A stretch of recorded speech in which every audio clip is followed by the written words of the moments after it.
What's going on YouTube? So as most of you guys probably know, the Honda CR-V is one of the best-selling vehicles in America, along with the Toyota RAV4. So after the RAV4 introduced a hybrid model several years back, Honda fans have been clamoring for the company to do the same for their bread and butter crossover. Well, that time has finally come, since I am standing here next to the new CR-V hybrid in beautiful Tucson, Arizona. So with all that said, let's go ahead and see if this is the best version of CR-V.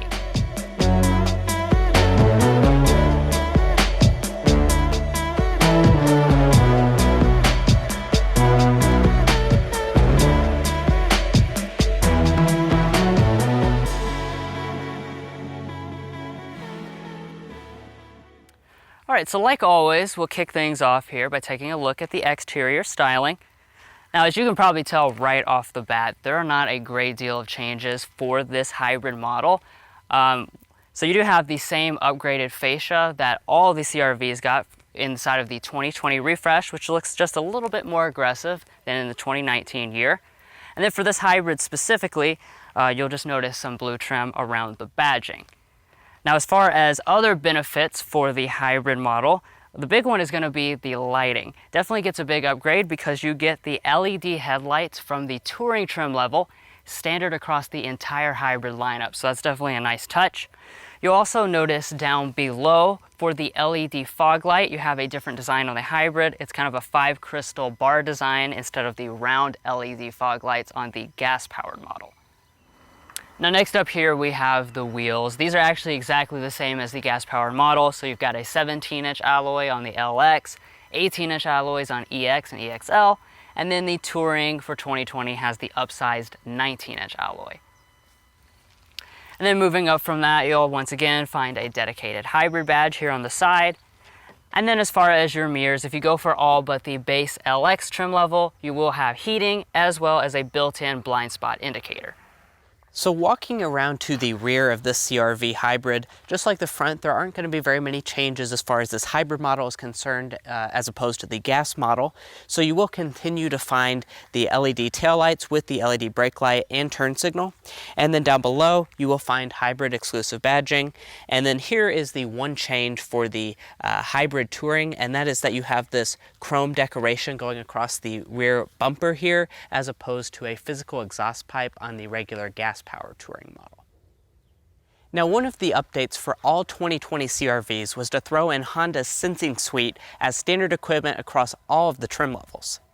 That of course continues for the hybrid model, so even the LX has forward emergency braking, lane keeping assist, adaptive cruise control, and auto high beam headlights. Well, that sums up the changes for this hybrid model on the outside, so now let's go ahead and see the changes Honda has made on the inside.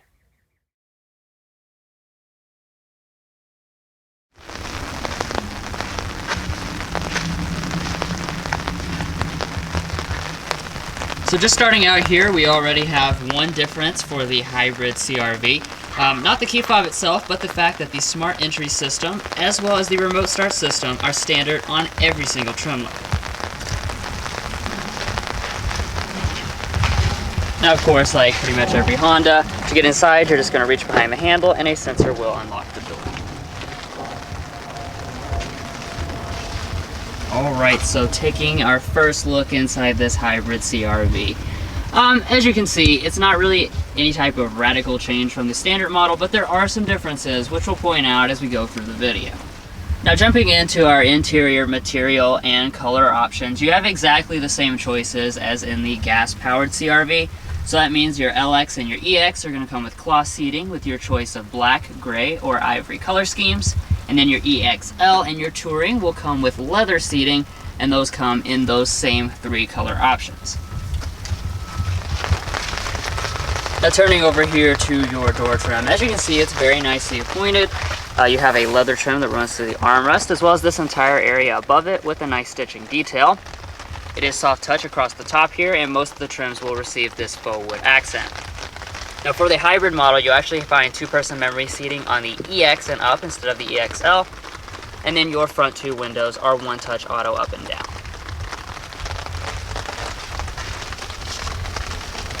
Coming down here to the seat itself, you continue to find the 12-way power adjusting seat with the 4-way lumbar support, standard on all but the LX.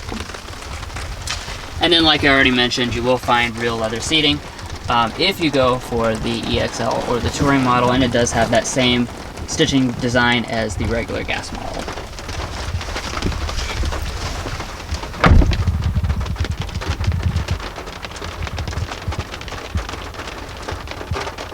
Now, like I was already mentioning, the main parts of this cabin are exactly the same as the standard gas-powered CR-V.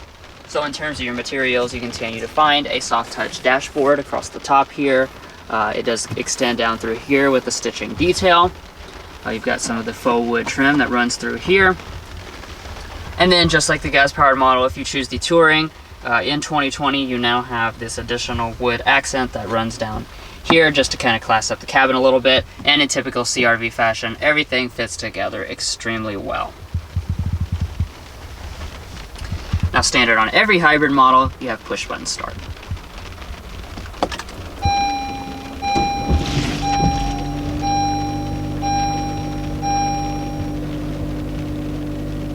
Alright, so taking a look at our gauge cluster here, this is the same 7-inch setup, just like in the gas-powered model, but you do have some differences for the hybrid in terms of like the graphics. So as you can see, we have a dedicated button or sign there that says when you're in the EV mode. You also have kind of the power flow indicator, so it just tells you how how the power is flowing from the engine when you're operating in EV only mode. And then coming back to the steering wheel, of course it is electric power assisted steering, and you will find leather wrapping on both the EXL and the Touring. However, one difference for the hybrid model is this new heated steering wheel, which was added to the CR-V lineup in 2020. It's actually standard on both the EXL and the Touring, whereas in the gas-powered model it's standard on only the Touring. And then down below here we do have a manually adjusting steering wheel across the lineup.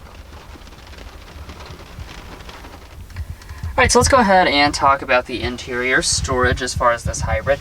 Now, it does have the same redesigned center console area as the gas-powered model for 2020.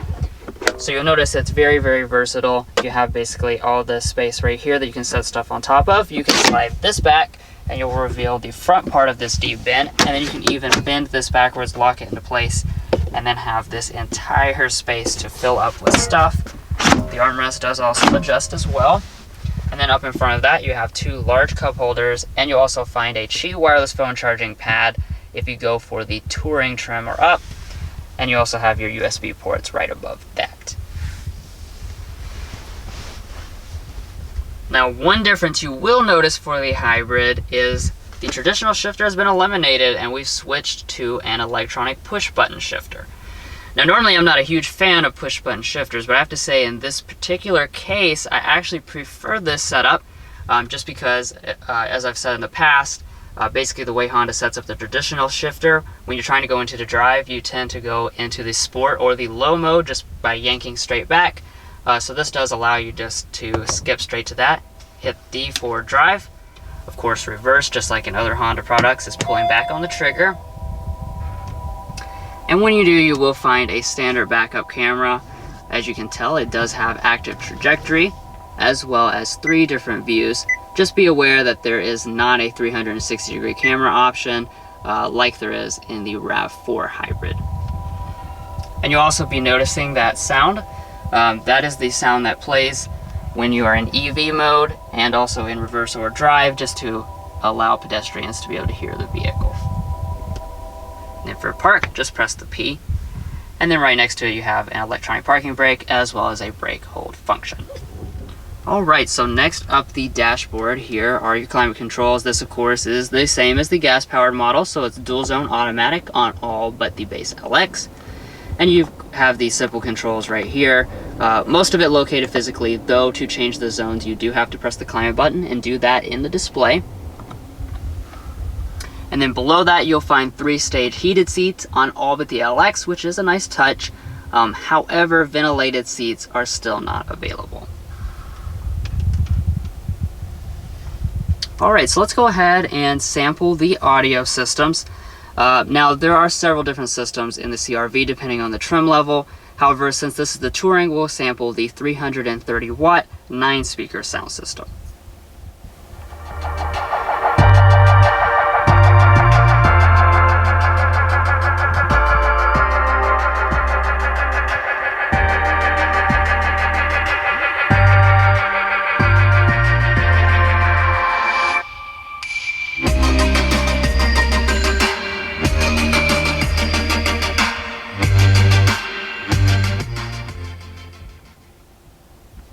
Yeah, overall sound quality is definitely pretty good, though I wouldn't say it's the best in the class. Alright, so now we are up here at our HondaLink system. Now, just like the gas-powered 2020 CR-V that we showed you guys a couple of weeks ago, this does unfortunately keep the older style HondaLink system. Now, overall functionality is pretty much the same, but as you can see, you do have the older style graphics and a little bit slower performance than that newest HondaLink system. As far as the screen sizes, you're looking at a 7-inch touch display on the vast majority of the trim levels, but the LX will come with a 5-inch display instead. And then right now we're in the navigation setup. This is the Garmin-based version, and this is standard on only the Touring trim. That being said, however, even if you do not have the navigation system, so long as you have the 7-inch display, you will have both Android Auto and Apple CarPlay ability. Now moving on up here, you will find an auto dimming mirror with HomeLink remotes on EXL and Touring trim levels. And on all but the very base model, you will find a standard size moonroof. Just be aware that there is not a panoramic offering available like there is on the RAV4 Hybrid.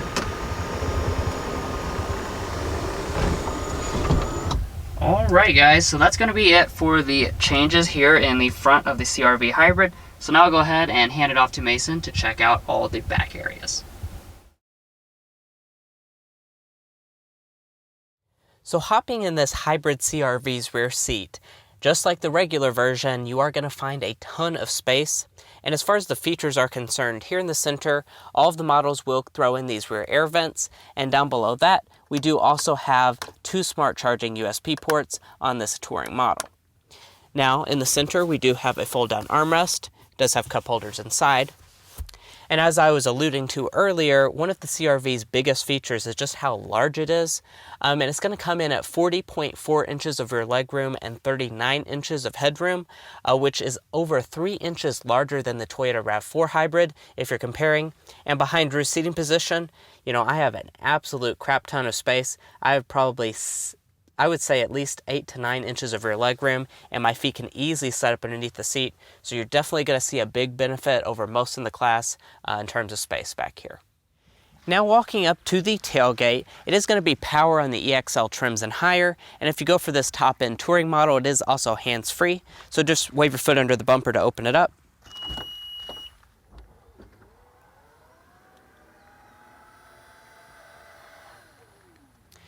And once you do, looking inside of the CR-V Hybrid's cargo area, you are going to find a slightly reduced number over the regular CR-V version. So you're going to come in at 33 cubic feet of space behind the second row seats and 69 cubic feet if you fold them. Now, like I mentioned earlier, that is worth noting that's around a 7 cubic feet reduction over the regular CR-V model and slightly less than the RAV4 Hybrid. But as far as how they finished it back here, it is finished nicely. You do have a standard cargo cover across all of the CR-V Hybrid lineup, as well as lighting and a nice carpeted floorboard. However, you do not have any underfloor storage because that is where the electric componentry is for this hybrid model. Now the passenger seat is going to be 4-way power adjusting on the EXL trims and higher. And in front of the passenger, you do have a good sized glove box, nicely dampened. And up top, we have a sun visor with a mirror and light, and it does also detach as well as extend. Now let's get to the part that you've really been waiting for, taking this hybrid powertrain out on the road.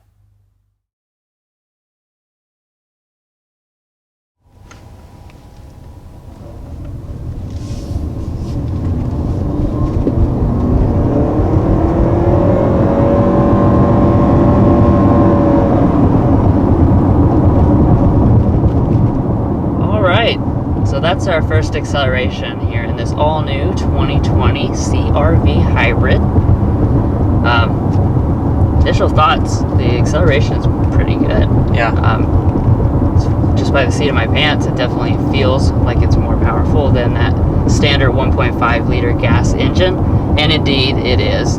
As far as the powertrain itself, I should go ahead and talk about.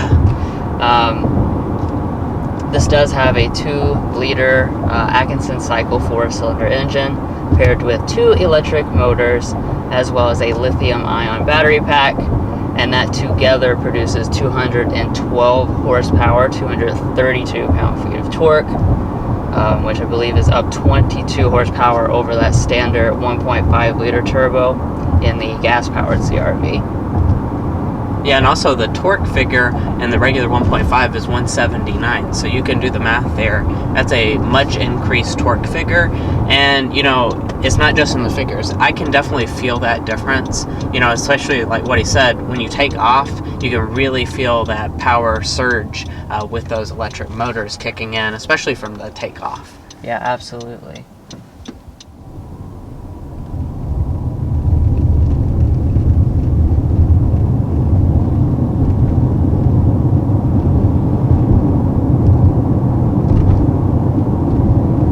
When you take off gently, I have to say you really stay under electric power for a long time, and that's one of the things Honda specifically pointed out. This hybrid system is similar to what's in the Accord hybrid, but they've made some enhancements, and that's one of the enhancements is just the ability to stay under that electric power for longer and in more situations, and you can really see that at work. You know, taking off you can get up to a pretty good speed, like usually what I've seen is like 25, even a little more in certain situations. At one point we got to like 30-ish. Right, but take a look. Right now I'm in EV mode, and I'm going 36 miles an hour, and that's because the not only, you know, under acceleration, but it can also go back into electric power when you're with really light throttle already underway. So you can be going at high speed and still be on that electric power. So it really, that's pretty impressive, and that's quite a bit different than other hybrid vehicles that we've driven. Yeah, and that's one thing that I definitely want to, you know, touch on here. You know, this compared to RAV4 hybrid, you know, this 2-liter Atkinson cycle 4-cylinder is a lot quieter than the RAV4's engine. So when it does switch over, like it's almost imperceptible for when it switches. It's on right now? Yeah. See, like you barely can hear anything, which honestly I think is a really, really cool thing, because, you know, it kind of almost makes you forget that you have a hybrid, whereas the RAV4 is not really tricking you into thinking that you don't have a hybrid. It's just this kind of blends completely into the background. Now, if you're wondering about the transmission situation, that's also a little bit unique, just like in the Accord hybrid.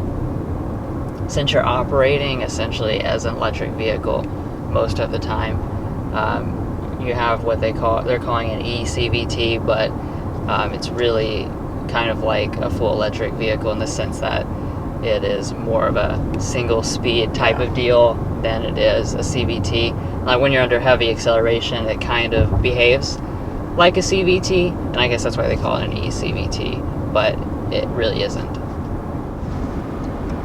Now, smooth roads are kind of hard to come by in this part of the country, we see. So we have made it finally to, looks like a pretty newly paved road, so we'll go ahead and get a kind of a decibel reading and see how quiet it is. Going around 45 here in this miles cabin, an hour. Yep, about 45 miles an hour.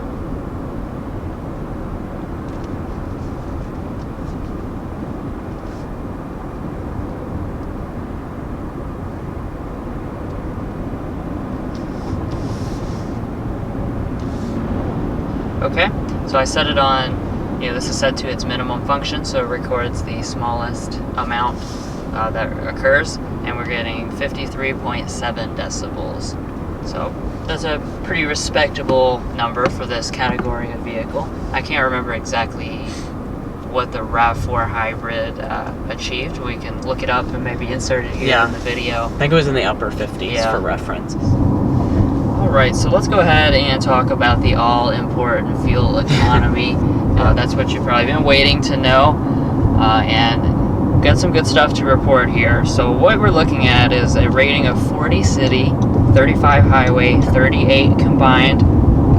That is a 9 MPG improvement over the 1.5 liter turbo all-wheel drive model, so very substantial. And that's a top product in that segment. That's right. CR-V is already one of the most efficient as far as gas, and this hybrid simply adds to that substantially. Now, as far as its chief competitor, the RAV4 hybrid, that's going to come in at 40 combined, so we are down 2.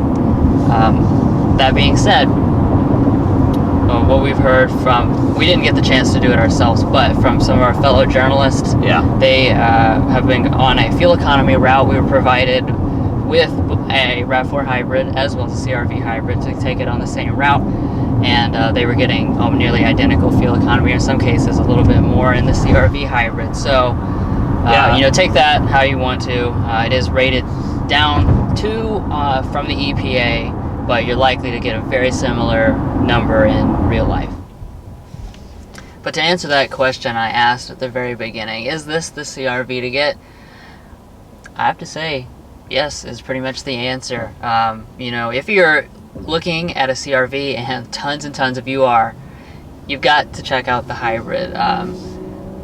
It really just kind of feels like you're getting so much and not losing anything. Like, there's nothing that this really is worse at, and you're just getting all these benefits for a really small price increase. So, like I said, if you're looking at a CR-V, make sure you definitely try out the hybrid model.